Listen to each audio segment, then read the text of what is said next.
देखिए दोस्तों, मैथ रट्टा मारने की चीज़ नहीं है, मैथ समझने की चीज़ है। आप मैथ को जितने अच्छे से बेसिक से समझ पाएंगे उतना ही आपको आसानी से मैथ समझ में आ जाएगा और सारे क्वेश्चन आप आसानी से सॉल्व कर पाएंगे। और अगर आप ट्रिक के पीछे भागते रहेंगे, रट्टा मारते रहेंगे ट्रिक सबको, तो आपको एक भी क्वेश्चन मैथ का नहीं बनेगा, क्योंकि पहला ज़माना तो गया। अब ऐसे ज़माने में आपको मैथ को बेसिक से समझना पड़ेगा। दोस्तों, मैं आप लोगों के लिए CBT 2 NTPC CBT 2 का एक कंप्लीट कोर्स लेकर के आया हूं। दोस्तों, ये कोर्स आपके लिए बिल्कुल फ्री होगा। और दोस्तों, आज ये कोर्स है, इसका आज आपको मैथ का फर्स्ट क्लास है, जिसमें मैं आज आप लोगों के लिए लेकर के आया हूं मेंसुरेशन।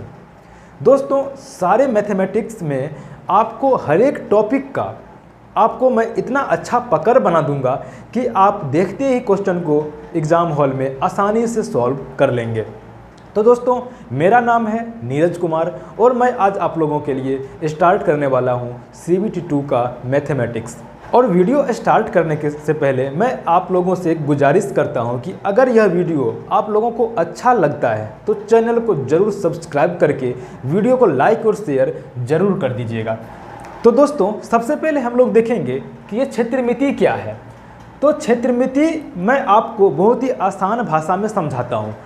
कोई रेखा की लंबाई निकालना हो, या किसी सतह का क्षेत्रफल निकालना हो, या किसी ठोस का आयतन निकालना हो, तो हम लोग जिस विज्ञान का उपयोग करते हैं किसी रेखा की लंबाई निकालने में, मान लीजिए कोई रेखा की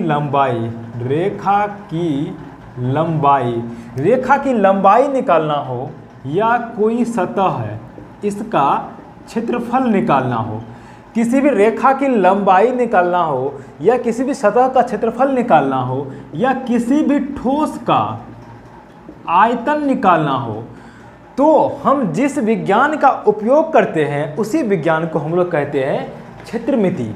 ठीक है, समझ में आया आपको? कोई रेखा की लंबाई निकालना हो, या सतह का क्षेत्रफल निकालना, या ठोस का आयतन निकालना हो। बहुत लोग ऐसे समझते हैं कि क्षेत्रमिति मतलब क्या होता है, क्षेत्रफल निकालना। ऐसी बात नहीं है। आप रेखा की लंबाई निकाल रहे हो, या सतह का क्षेत्रफल निकाल रहे हो, या ठोस का आयतन ही क्यों ना निकाल रहे हो, तीनों को हम लोग क्षेत्रमिति के अंदर में पढ़ेंगे। तीनों को क्या पढ़ेंगे हम लोग? क्षेत्रमिति के अंदर में ही पढ़ेंगे। और इसी को निकालने के विज्ञान को, इसी के मापने के विज्ञान को हम लोग क्षेत्रमिति कहते हैं। ठीक है, अब हम लोग आएंगे कि क्षेत्रमिति का कितना पार्ट होता है। तो दोस्तों, क्षेत्रमिति में हम लोग दो पार्ट पढ़ेंगे। एक पढ़ेंगे 2D फिगर, और एक पढ़ेंगे 3D फिगर।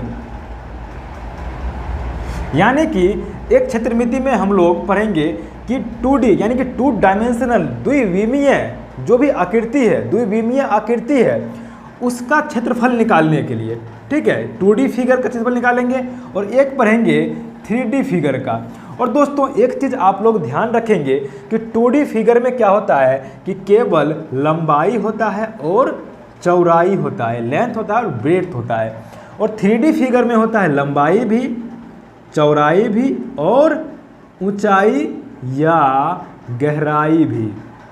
समझ में आया आपको? हम लोग क्षेत्रमिति को क्या, क्षेत्रमिति किसे कहते हैं वो समझ में आ गया। क्षेत्रमिति में हम लोग दो पार्ट में क्षेत्रमिति को पढ़ेंगे। एक पार्ट में पढ़ेंगे जो 2D फिगर का क्षेत्रफल निकालना हो, और दूसरे पार्ट में पढ़ेंगे हम लोग 3D फिगर यानी त्रिविमीय फिगर। 2D फिगर में केवल लंबाई और चौड़ाई होता है, और 3D फिगर में लंबाई, चौड़ाई और ऊंचाई या गहराई यानी कि हाइट या डेप्थ दोनों हो सकता है।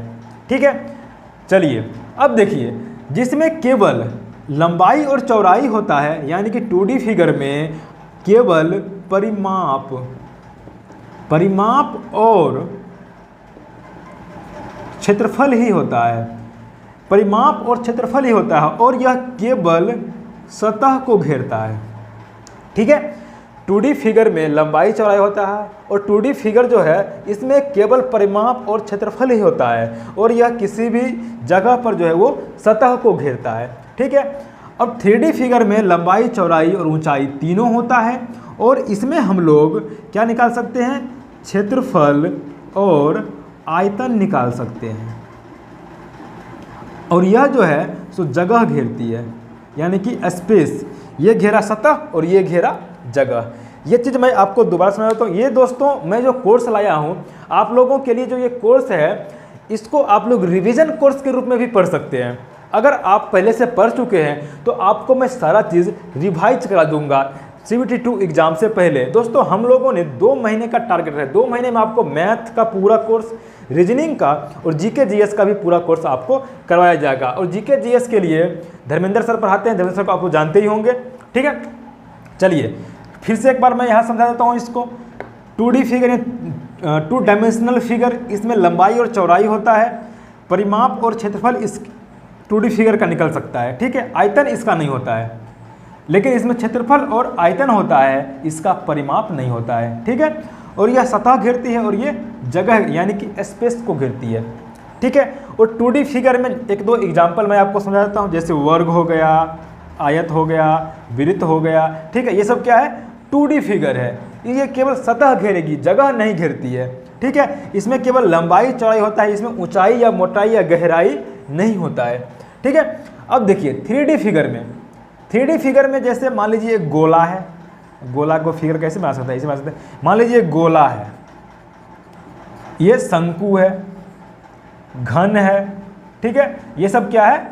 ये सब है 3D फिगर। इसमें लंबाई चौड़ाई मोटाई ऊंचाई सब है, ठीक है। अब देखिए, अब हम लोग स्टार्ट करेंगे पहले 2D से, उसके बाद जाएंगे 3D पे। तो ये 2D में आज हम लोग पढ़ेंगे क्या? 1 नंबर पे पढ़ेंगे वर्ग, 1 नंबर पे हम लोग आयत पढ़ लेते हैं, ठीक है। आयत, और आयत को इंग्लिश में बोलते हैं रेक्टेंगल, ठीक है। आयत, यहाँ पर मैं आपको आयत का क्षेत्रफल, परिमाप ये दोनों बताने वाला हूँ, और इस पर जो क्वेश्चन बनते हैं एग्जाम में वो भी मैं आपको प्रैक्टिस करवाऊँगा। देखिए, तो मैं आपको यहाँ पर आयत का डेफिनेशन नहीं देने वाला हूँ, आपको बस ये समझ में आना चाहिए कि आयत होता क्या है। डेफिनेशन एग्जाम में नहीं पूछेगा। आयत को आप अगर समझ लेते हैं अच्छे से, बेसिक से, तो एग्जाम में कैसा भी क्वेश्चन आएगा आपको बन जाएगा। देखिए आयत, ये है आयत। आयत में लंबाई होता है और चौड़ाई होता है, ठीक है। आयत के चारों कोनों का जो कोण होता है वो कितना होता है? 90 डिग्री का होता है। ये समझ में आ गया आपको। और आयत के आमने सामने की भुजा जो होती है वो बराबर होती है। ये B है चौड़ाई है तो ये भी B है, ये L है तो ये भी L है, ठीक है। आयत का जो विकर्ण है, ये कोने से ये कोने को मिलाएंगे तो ये विकर्ण बोलते हैं इसको। दोनों विकर्णों की लंबाई क्या होती है? समान होती है, ठीक है। और आयत जो है का विकर्ण एक दूसरे को समद्विभाजित करती है, यानी कि जो लंबाई इसका है वही लंबाई इसका भी होगा, जो लंबाई इसका है वही लंबाई इसका भी होगा। ये चीज़ आपको समझ में आया? आयत क्या होता है कि आयत में लंबाई और चौड़ाई होती है, यानी कि 2D फिगर है, ठीक है। आमने सामने की भुजा बराबर होती है, दोनों विकर्ण बराबर होते हैं, चारों कोण 90 डिग्री के होते हैं, और विकर्ण जो है एक दूसरे को समद्विभाजित करती है। अब देखिए हम आते हैं परिमाप पे। आयत का परिमाप क्या होता है? दोस्तों परिमाप यानी कि पेरीमीटर। परिमाप का मतलब होता है कि किसी भी फिगर का परिमाप निकालना, यानी कि उसके बाउंड्री का लंबाई निकालना, उसके बाउंड्री का लंबाई निकालना। तो इसमें इसका परिमाप क्या हो जाएगा? इसका परिमाप हो जाएगा, इसकी लंबाई L है तो L, इसकी लंबाई B है तो प्लस B, इसकी लंबाई फिर L है तो प्लस L, इसकी लंबाई B है तो फिर प्लस B, यानी कि 2L प्लस 2B। 2 कॉमन ले लेंगे दोनों में से तो क्या हो जाएगा? 2 × L प्लस B। आयत का परिमाप क्या होता है? 2 गुना लंबाई जोड़ चौड़ाई। दोस्तों ये चीज़ आपको समझ में आ गया होगा। अब हम लोग आते हैं इसका क्षेत्रफल। आयत का जो क्षेत्रफल होता है वो होता है लंबाई गुना चौड़ाई, लंबाई गुना चौड़ाई, यानी कि पूरा इसका जो रीजन है उसका एरिया निकालना है तो क्या हो जाएगा? लंबाई गुना चौड़ाई। ये दोनों चीज़ आपको समझ में आ गया, ठीक है। अब हम लोग देखेंगे 2 नंबर पे है वर्ग। देखिए 2 नंबर पे क्या है? वर्ग। वर्ग जो होता है दोस्तों वो क्या होता है?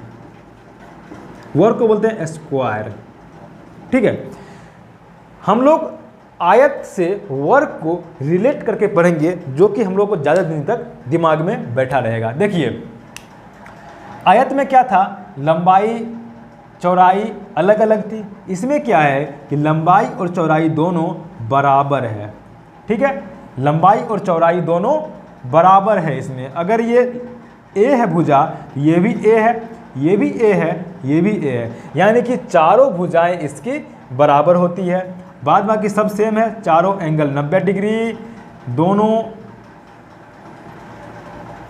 दोनों जो है सो विकर्ण एक दूसरे को समद्विभाजित करती है, और दोनों विकर्ण जो है सो 90 डिग्री पर एक दूसरे को काटती है, ठीक है, और दोनों विकर्ण इसके भी बराबर होती है, ठीक है। इसमें परिमाप देखिए,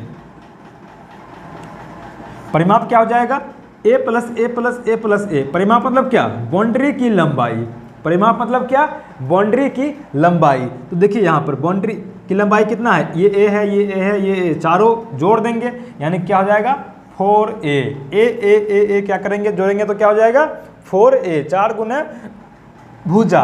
अब क्षेत्रफल देखिए, क्षेत्रफल क्या हो जाएगा, यहाँ पर लंबाई चौड़ाई अलग अलग था तो लंबाई गुना चौड़ाई किए थे, यहाँ पर लंबाई चौड़ाई दोनों सेम है यानी कि a गुना a हो जाएगा, यानी कि क्या a स्क्वायर।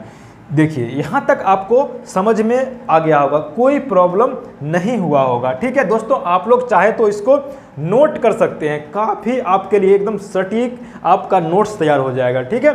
अब देखिए तीसरे नंबर पर पढ़ेंगे हम लोग क्या चीज़, चारों दीवारों का क्षेत्रफल। किसी भी घर है उसके चारों दीवारों का क्षेत्रफल, तीसरे नंबर पे पढ़ेंगे चारों दीवारों का क्षेत्रफल। ये भी देखिए, ये भी चारों दीवारों का क्षेत्रफल जो है वो भी आयत और वर्ग के जैसा ही है। देखिए एक ये दीवार है, एक ये सामने ये दीवार होगा बगल वाला, फिर एक दीवार होगा ये, ठीक है। उसी तरीके से एक दीवार ये हो जाएगा। अब देखिए घन जैसा हो गया, घन जैसा, ऊपर खुला, ये क्या है ऊपर खुला हुआ है। अब देखिए ये हो गया नीचे ग्राउंड, ये हो गया क्या, ये जो है ये हो गया ग्राउंड। अब देखिए ये लंबाई है, ये ग्राउंड का चौड़ाई है, तो ये जो चौड़ाई है सेम इधर ये भी चौड़ाई हो जाएगा, ये लंबाई है तो ये भी लंबाई हो जाएगा। ये चीज़ आपको समझ में आ गया, ठीक है। अब ये ऊंचाई है दीवार का, ये भी ऊंचाई है, ये भी ऊंचाई है और ये भी ऊंचाई है। अगर ये लंबाई था तो ये भी लंबाई होगा, ये वाला, ठीक है। ये लंबाई है तो ये भी लंबाई होगा क्योंकि इसके सामने वाला है। ये चौड़ाई है तो ये भी चौड़ाई होगा, ठीक है, जो कि ये चौड़ाई तो ये भी चौड़ाई। यहाँ चीज़ आपको समझ में आ गया। अब आपको चारों दीवारों का क्षेत्रफल निकालना है, चारों दीवारों का, यानी कि इसका, ये सामने वाले का, फिर ये इसका और फिर इधर वाले का, ठीक है। अब देखिए हमको निकालना है इसका क्षेत्रफल। ये आयत बन गया एक, ये आयत है। आयत का क्षेत्रफल क्या होता है, लंबाई गुना चौड़ाई। क्षेत्रफल क्या हो जाएगा, एक लंबाई चौड़ाई, यानी कि अगर ये इसमें इसको लंबाई मानते हैं, इसको चौड़ाई मानते हैं, तो h गुना b होगा। क्या हो जाएगा, h गुना b, ठीक है। ये इसका क्षेत्रफल निकल गया। अब जो क्षेत्रफल इसका होगा वही क्षेत्रफल तो इसका भी होगा ना, क्योंकि इसके सामने का है, सेम ये भी हो जाएगा प्लस hb प्लस। अब देखिए जो सामने वाले का होगा वो पीछे वाले का होगा, ठीक है। सामने वाला क्या हो जाएगा, सामने वाला का हो जाएगा इसका LH, क्या हो जाएगा LH, पीछे वाले का भी क्या LH, ठीक है। अब देखिए HB 2HB और LH 2LH। अब देखिए दोनों में से 2H निकल जाएगा बाहर, तो क्या हो जाएगा L प्लस B।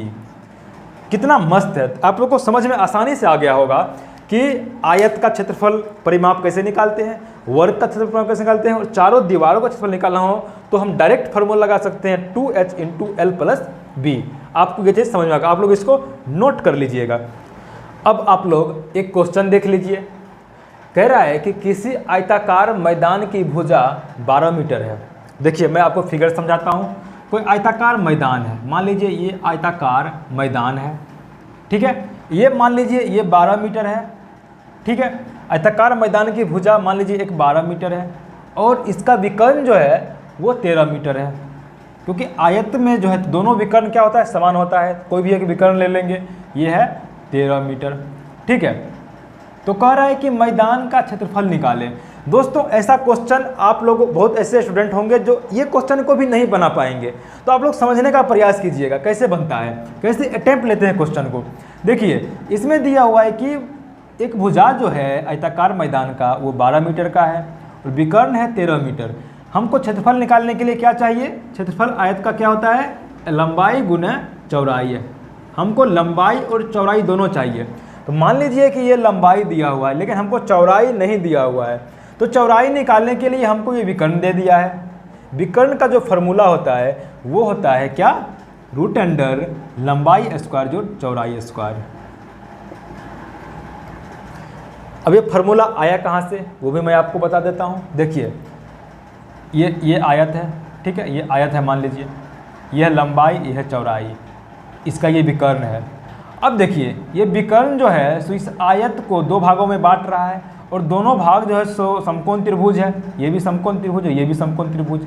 समकोण त्रिभुज में इसको बोलते हैं हाइपोटेनियस, ठीक है। तो हाइपोटेनियस का स्क्वायर बराबर होता है आधार स्क्वायर प्लस लंब स्क्वायर, आधार स्क्वायर प्लस लंब स्क्वायर, ठीक है। यानी कि यहाँ पर एच स्क्वायर बराबर क्या हो जाएगा? लंब स्क्वायर प्लस आधार स्क्वायर, यानी L square plus B square. यहाँ से स्क्वायर हटाएंगे क्या जाएगा? इधर रूट आ जाएगा L square plus B square.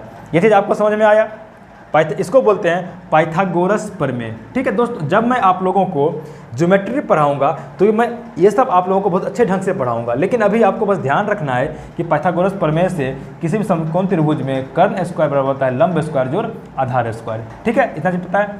अब यहाँ पर एच जो है यही डायगोनल है, ठीक है। तो डायगोनल विकर्ण बराबर L square plus B square हो जाएगा। यहाँ पर विकर्ण दिया हुआ है 13, यानी कि 13 बराबर रूट अंडर एल का वैल्यू कितना है? एल का वैल्यू है 12 का स्क्वायर यानी 144 प्लस बी स्क्वायर। यहाँ तक आपको समझ में आ गया? अब देखिए इधर रूट हटाने के लिए स्क्वायर करना पड़ेगा तो 169 हो जाएगा बराबर 144 प्लस बी स्क्वायर। यहाँ से बी स्क्वायर बराबर क्या हो जाएगा? इधर आके घट जाएगा ये 169 माइनस 144 बराबर कितना? 25। तो बी बराबर क्या हो जाएगा? रूट अंडर 25, क्योंकि इधर स्क्वायर हटा के इधर रूट आएगा बराबर 5, ठीक है। ये कितना आ गया? 5। हमको क्षेत्रफल के लिए क्या क्या चाहिए? लंबाई चौड़ाई, 12 गुना 5 यानी कि 12 गुना 5 बराबर कितना? 60 मीटर स्क्वायर। तो आयताकार मैदान का क्षेत्रफल कितना है? 60 मीटर स्क्वायर। दोस्तों इस क्वेश्चन को आप लोग देख करके भी सॉल्व कर सकते थे। अगर आपको अच्छे ढंग से प्रैक्टिस है, आप अच्छे ढंग से पढ़ाई किए हुए, आपका बेसिक मजबूत है, तो कैसा भी क्वेश्चन आएगा, कोई भी क्वेश्चन, क्षेत्रमिति, ज्यामिति, त्रिकोणमिति, चाहे बीजगणित, कैसा भी क्वेश्चन आए आप लोग देख करके उसको सॉल्व कर पाएंगे। दोस्तों मैं थोड़ा सा धीरे धीरे पढ़ाऊंगा, लेकिन आप लोगों का मैथमेटिक्स ऐसा मजबूत कर दूंगा बेसिक से कि आपको एकदम एग्जाम में क्वेश्चन जैसे ही आपको मैथ का क्वेश्चन दिखेगा आपका मन एकदम खुश हो जाएगा कि अरे ये तो अब तो बन ही जाएगा, ठीक है। यानी कि अगर आपको 35 क्वेश्चन मैथ से आ रहा है एनटीपीसी में, तो आपको 35 में से 35 100% सही होगा, ये मेरी गारंटी है, अगर आप इस कोर्स को पूरा कर लेते हैं तो। और दोस्तों ये कोर्स आपको बिल्कुल फ्री में दिया जा रहा है, ठीक है।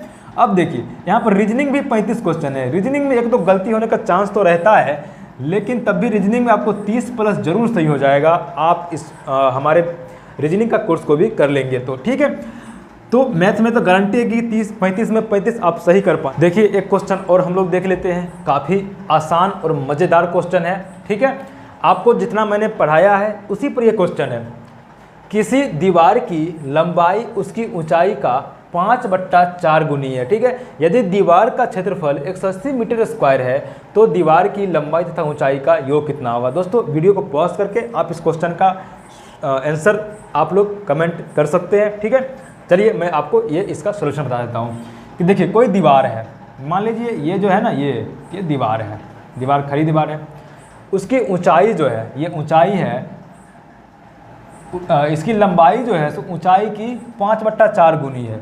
तो लंबाई जो है ऊंचाई की 5/4 गुनी है। तो ऊंचाई मान लीजिए h है, तो लंबाई क्या हो जाएगा? ऊंचाई का 5/4, यानी ऊंचाई h है तो h का 5/4 यानी h गुना 5/4 है।